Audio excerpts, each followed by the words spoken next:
प्यारे बच्चों, आज हम पढ़ेंगे addition of vectors, particularly triangle law of vectors. मैं आपको बता दूं कि वेक्टर्स जो हैं वो स्केलर्स की तरह ऐड नहीं होते हैं। फिर कैसे होते हैं, आइए देखें। जब हम एडिशन ऑफ वेक्टर्स की बात करते हैं तो तीन केसेस आते हैं। Number 1, when vectors are acting in same direction. ये एक वेक्टर है p वेक्टर, मान लो 12 मीटर्स इन दिस डायरेक्शन, और ये दूसरा vector 10 meters in the same direction. अब जब ये ऐड होंगे तो क्या करेंगे, हम इसको उठा करके यहाँ ऐसे रख देते हैं। तो ये हो गया रिजल्टेंट वेक्टर, जितना ये होगा उतना। अब या फिर कैसे कह सकते हैं, इस तरीके से कि ये resultant vector equal to 12 + 10 22 meters. इसका मतलब हुआ कि हम कह सकते हैं कि if two vectors are acting in same direction, then the magnitude of their resultant is equal to sum of the magnitudes of individual vectors. Direction of resultant vector is the same as that of individual vectors. अब आइए देखें कि अगर vectors opposite directions में हैं तो उनका net effect, उनकी एडिशन का क्या इफेक्ट आएगा।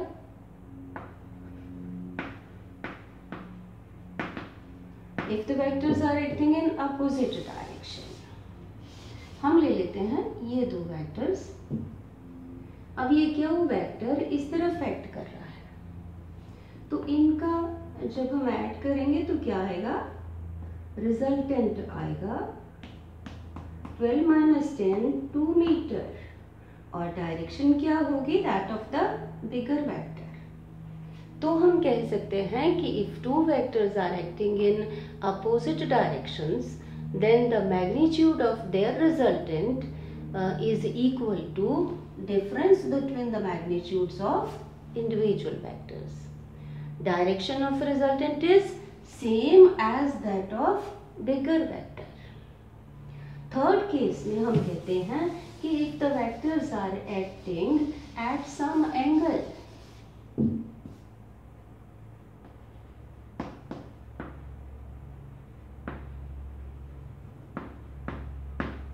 अब इस केस में हम बात करेंगे ट्रायंगल लॉ ऑफ वेक्टर्स की।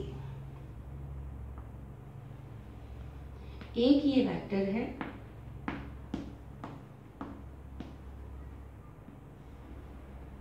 दूसरा ये वेक्टर है क्यू। हम लिख सकते हैं p vector is equal to ab vector is equal to p vector, bc vector equal to Q vector, और इनको हमने ऐड करना है। ये ज्वाइन कर दे, ये रिजल्टेंट होगा। इसका मतलब ये बिल्कुल नहीं होगा कि अगर ये 10 मीटर्स है और ये 8 मीटर्स है तो ये हो गया 18 मीटर्स। नो, किस तरह से होगा, आइए देखें रिजल्टेंट कितना होगा।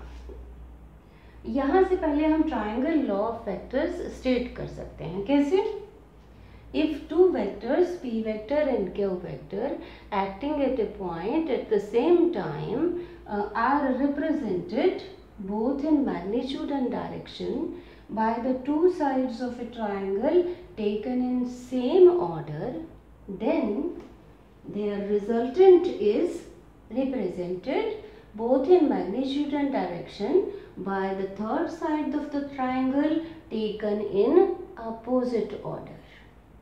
अब मैथमेटिकली हम निकालेंगे रिजल्टेंट की वैल्यू। इसको एक्सटेंड कर दें, extend the line AB and draw a perpendicular CN on extended AB. ये angle theta, angle between P vector and Q vector.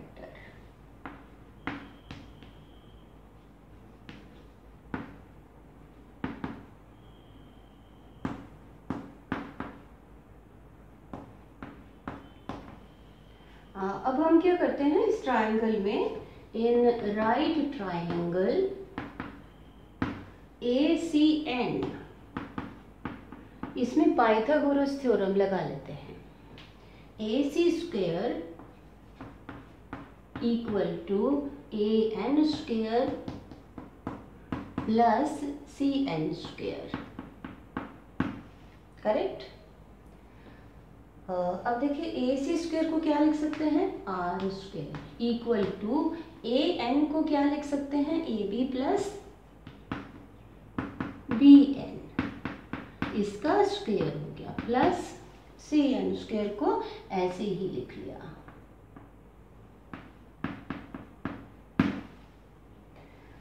अब देखिए R square is equal to AB किसके बराबर है, P के। BN की वैल्यू हम निकाल लेते हैं यहाँ से, in triangle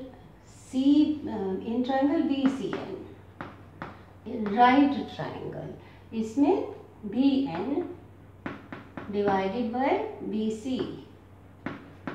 BN is base divided by hypotenuse, कौन सी रेशो होती है, cosine theta. BN is equal to BC cos theta, तो ये आ गया BN is equal to, BC क्या है, Q cos थीटा, तो BN की जगह Q cos थीटा, इसका स्क्वायर, प्लस इसी तरह से CN की वैल्यू निकाल लेते हैं, CN over hypotenuse BC perpendicular over hypotenuse, ratio होती है साइन थीटा, तो CN is equal to BC sine theta, और CN is equal to BC किसके बराबर, Q के, Q साइन थीटा। तो CN की वैल्यू लगा लेते हैं Q साइन थीटा, और इसका जब स्क्वायर हुआ तो इसका स्क्वायर लगा लेते हैं, करेक्ट। अब R square is equal to A plus B whole square, क्या होता है, A square plus B square plus 2AB, A square मतलब B square plus B square मतलब Q square cos square theta plus 2, A किसको लिया, B क्या है, Q cos theta, ये इसको ओपन किया, प्लस इसका square Q square sine square theta, R square is equal to P square plus Q square, इस टर्म में से और इस टर्म में से Q स्क्वायर कॉमन ले लेते हैं, cos square theta plus sine square theta plus ये वाली टर्म, करेक्ट। आगे देखिए R square is equal to P square plus Q square, आप जानते हैं कि cos square theta plus sine square theta 1 होता है, 1 को तो क्या लिखना, प्लस 2PQ cos थीटा, तो यहां से हमारे पास आ गया रिजल्टेंट, R की value R is equal to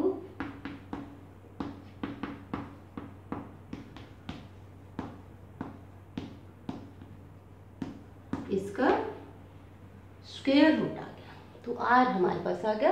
अब हमने निकालनी है डायरेक्शन, ये आ गया मैग्नीट्यूड, मान लो ये angle beta, let resultant R vector makes angle beta किसके साथ, विद P वेक्टर। तो अगर हमें बीटा पता लग जाए तब हमें रिजल्टेंट की डायरेक्शन पता लग जाएगी, तो हम क्या निकाल लेते हैं, टेंजेंट बीटा। इसी ट्रायंगल में ACN में, tangent beta perpendicular over base CN over AN। AN को क्या लिखें, AB प्लस BN, और इनकी वैल्यूज लगा दें। CN किसके बराबर, Q sine theta over AB is P plus BN Q cos theta. तो यहां से बीटा निकाल सकते हैं। Tangent inverse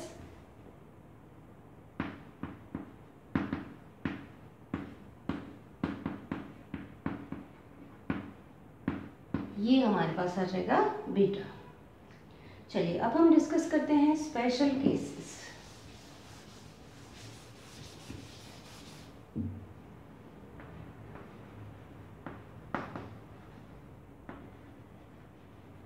number 1, when theta is equal to 0।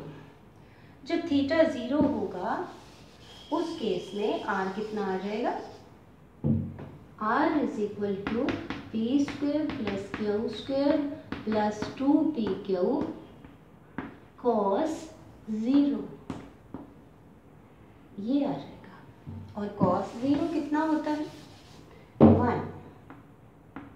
Are is equal to P square plus Q square plus 2pq into 1, और ये क्या आ गया, p plus Q whole square, इसका स्क्वेयर रूट। स्क्वेयर और स्क्वेयर रूट क्या आ जाएगा,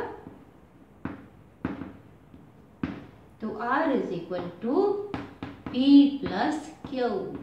जैसे कि हमने फर्स्ट केस में कहा था कि अगर दो वेक्टर्स सेम डायरेक्शन में हैं तो उनका जो रिजल्टेंट है वो magnitude of resultant is equal to sum of the magnitudes of individual vectors. अब बीटा निकालते हैं, बीटा कितना आ जाएगा, इस इक्वेशन में हम लिख देंगे टेंजेंट बीटा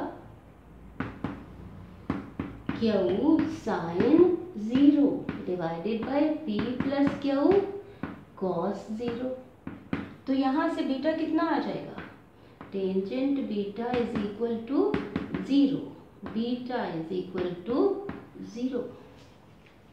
ये 0 मतलब direction of resultant is same as that of individual vectors. चलिए दूसरे केस पर आते हैं। When theta is equal to 180 degree. अब यहाँ पर कोसाइन 180, कोसाइन 180 कितना होता है, -1। तो यहाँ पर क्या बन जाएगा, -2pq, और यहाँ आ जाएगा माइनस, रिजल्टेंट कितना आ जाएगा, p माइनस q। जो हमने सेकेंड केस में पढ़ा कि if two vectors are acting in opposite direction, the magnitude of their resultant is equal to difference between the magnitudes of individual vectors। अब बीटा निकाल लेते हैं। यहाँ कितना आ जाएगा, 180, और यहाँ भी 180, और टेंजेंट बीटा इस केस में 0, बीटा आएगा इस केस में 0 और 180। बीटा 0 कब आएगा, when p is greater than q। तो p की डायरेक्शन में होगा रिजल्टेंट। और बीटा 180 कब आएगा, when q is greater than p। तब जो रिजल्टेंट की डायरेक्शन होगी अपोजिट होगी, q की डायरेक्शन में होगी। चलिए third case, when theta is equal to 90 degree. तो इस केस में इस फॉर्मूले में आप 90, यहाँ पर ये टर्म आएगी ही नहीं, क्योंकि कोसाइन 90 इज इक्वल टू 0। तो हमारे पास रिजल्टेंट कितना आ जाएगा, ये आ गया रिजल्टेंट आपके पास P square plus Q square, इसका स्क्वायर रूट। और टेंजेंट बीटा कितना आएगा, यहाँ 90, यहाँ भी 90 cos 90, तो बीटा कितना आ जाएगा, tangent beta is equal to sine 90 होता है 1, Q divided by P cos 90 होता है 0, ये वाली टर्म 0 हो जाएगी। तो beta is equal to tangent inverse Q over P. चलिए कुछ केसेस और देखते हैं। रिजल्टेंट मैक्सिमम कब होगा, R is equal to R maximum when theta is equal to 0, और R maximum कितना, P plus Q। Resultant minimum कब होगा, जब when theta is equal to 180, और R minimum equal to P minus Q। चलिए बच्चों रिलेट करते हैं डेली लाइफ से। रिजल्ट्स मैक्सिमम आ सकते हैं जब टीचर के और स्टूडेंट की डायरेक्शन सेम हो, ये केस, और दूसरे केस में मिनिमम भी हो सकते हैं। इसी तरह से पेरेंट्स के साथ भी डायरेक्शन मिला कर रखिए। यहाँ पर क्वेश्चन कैसे आ सकता है, state triangle law of vectors, find out the value of resultant by analytical method, analytically find out the value of resultant, its magnitude and direction. और क्या करना है, जितनी भी न्यूमेरिकल प्रॉब्लम्स हैं आपकी बुक में वो आपने सॉल्व करनी है इससे रिलेटेड। Thank you.